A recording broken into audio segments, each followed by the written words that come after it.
Problema número 1 de la relación 7. A la presión de una atmósfera, las presiones de vapor del hexano y del octano son las siguientes en milímetros de mercurio. Y ahí aparece una tabla de presiones de vapor con temperaturas. Si las mezclas de estos componentes cumplen la ley de Raoult, A. Construir el diagrama temperatura-composición y el de equilibrio. B. Determinar la volatilidad relativa a cada temperatura.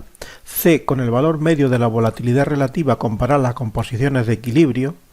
D. Para una mezcla líquida de composición 0,3 determinar su temperatura de burbuja y la composición del vapor obtenido. Y E. Para una mezcla gaseosa de composición 0,3 determinar su temperatura de rocío y la composición del líquido obtenido. Bueno, aquí tenemos entonces ya copiada la tabla, tal y como aparece en el enunciado del problema, la presión total 760 milímetros de mercurio, y estos son dos puntos que vamos a necesitar para luego representar la diagonal en el diagrama de composiciones. Cogemos estos datos, los copiamos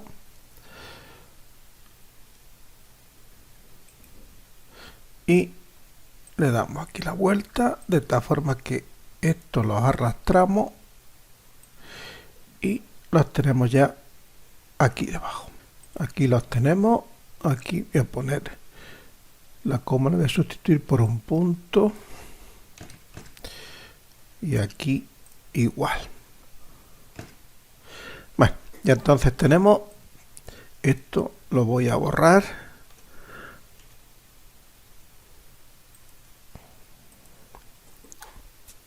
Y tenemos aquí la presión de vapor del hexano y del octano y las temperaturas.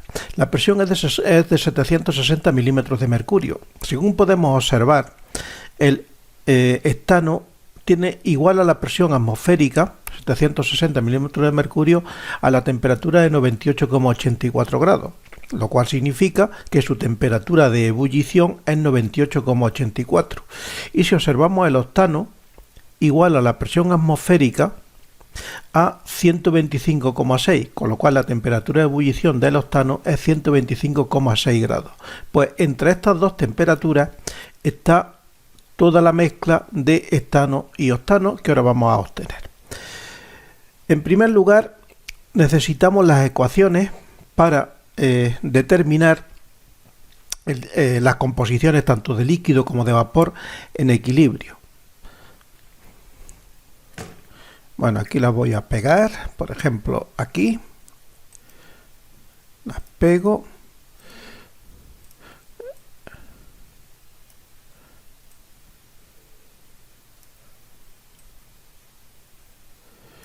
tenemos la determinación de la composición en fase líquida del componente más volátil a partir de las presiones de vapor y de la presión total.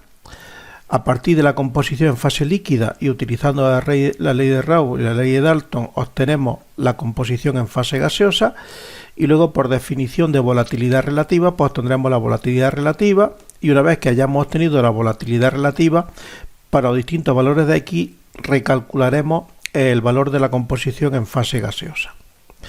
Así que primero vamos a determinar la composición en fase líquida y a continuación la composición en fase gaseosa en equilibrio.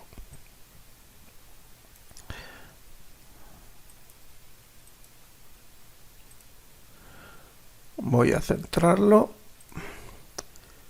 y aquí entonces será más, abro un paréntesis, la presión total, en este caso la fijo, menos la presión de vapor del componente más pesado, que es esta,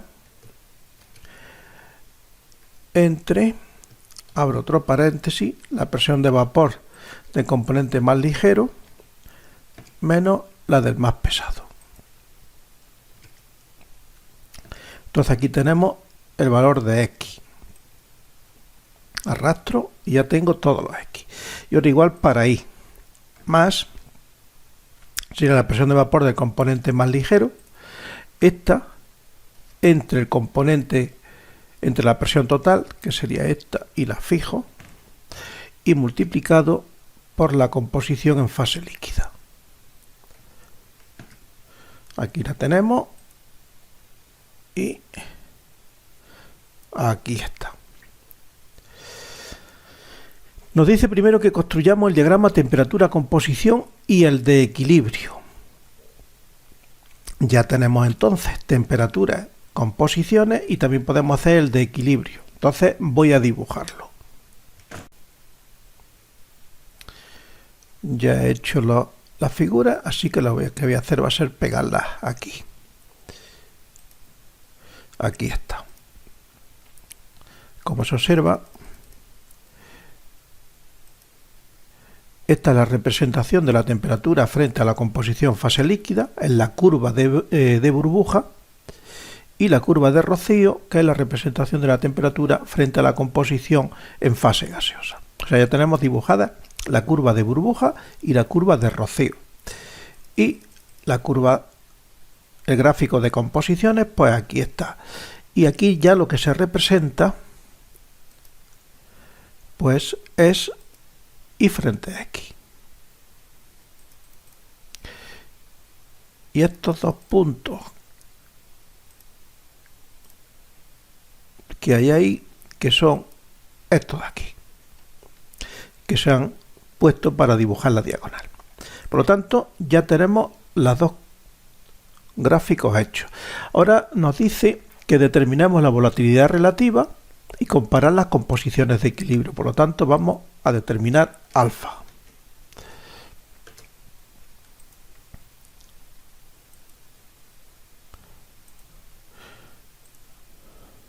Más, vamos a utilizar esta ecuación de aquí.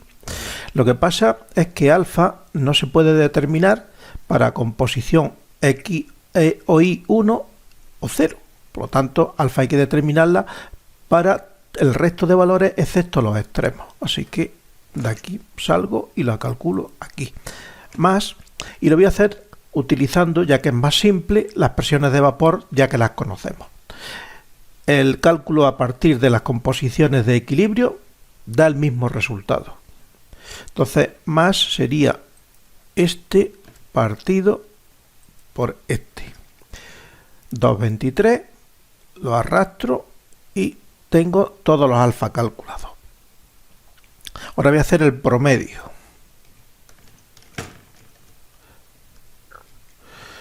De todos estos valores, porque como se observa son variables, entre 2,096 y 2,23, pues entonces voy a hacer el promedio y aquí tengo el valor medio, que vamos a suponer constante. Entonces, supuesto constante, voy a calcular ahora de nuevo Y.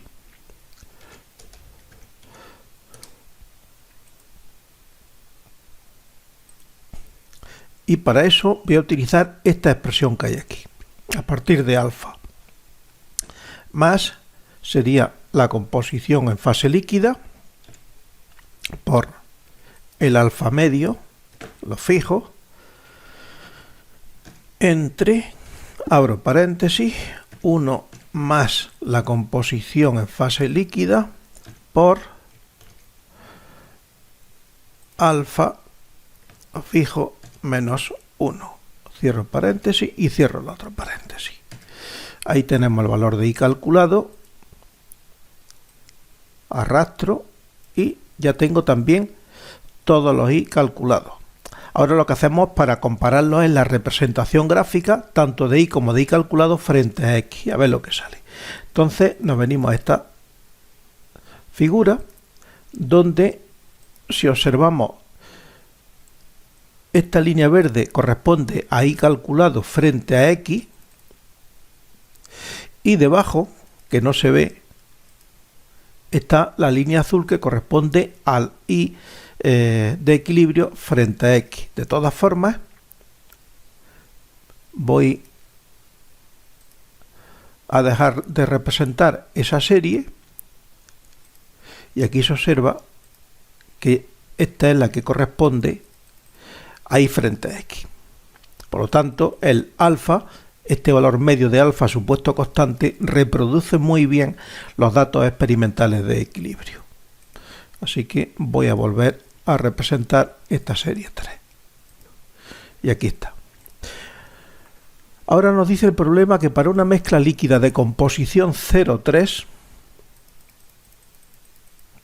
aquí tenemos una mezcla de composición 0,3, vamos calentando hasta que lleguemos a la curva de burbuja. En la curva de burbuja trazamos la horizontal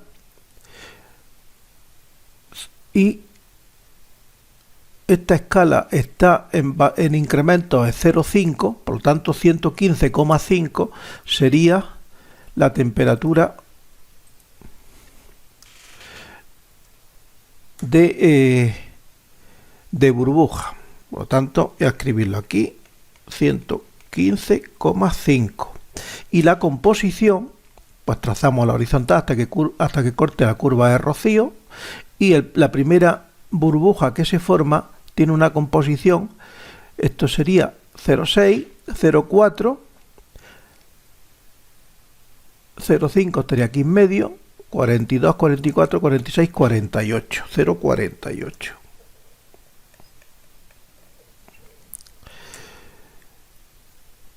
Y luego el apartado E dice que tenemos una mezcla gaseosa, o sea, estaríamos en esta zona. Hay que tener en cuenta que todo esto es vapor, esto es líquido, y el interior entre las dos líneas de burbuja y de rocío es la mezcla líquido y vapor que están en equilibrio. Entonces, si bajamos de 0,3, donde corta la curva de rocío, obtenemos 119,5 sería la temperatura de ebullición,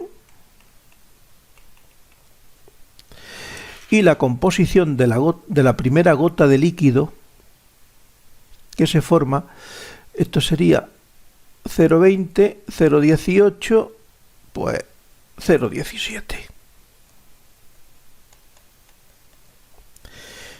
Con lo cual ya tenemos las composiciones de la primera gota de líquido de rocío que se forma al enfriar el vapor a 119,5 grados y la primera burbuja, su composición 0,48, al calentar el líquido, y la temperatura en ese caso sería 115,5.